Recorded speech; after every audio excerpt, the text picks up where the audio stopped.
Mga kabingwit, ito na po yung makina na ipinakita ko sa inyo kanina na marumi. Ito na po siya ngayon. Hinugasan natin yan sa gas. In-overhaul po natin yan. Ayan, ibinaba po natin lahat ng makina yan, mga pyesa. At yan po ang mga pyesa ng Aris. Yan.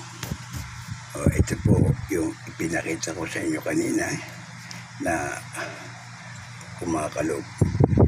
Kaya napakahirap po nito mga kabingwit dahil ang tornilyo po niyan ay nandiyo sa likod.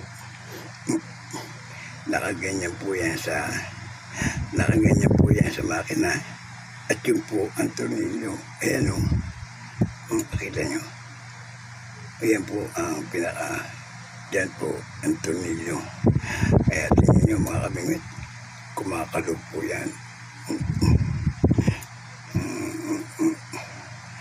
At kapag yan ay kumalog, malaki po ang sisirain yan sa loob.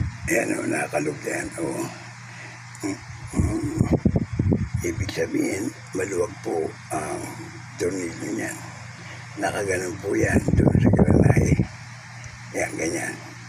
Paano mo nga ba naman may higpitan yan? Nasa ilalim ang tornilyo. Kailangan mong baklasin lahat yan bago mo mahigpitan ito. O sige po mga kabingwit. At meron pa ako rito binuksan isang makina. Hanggang dito na muna.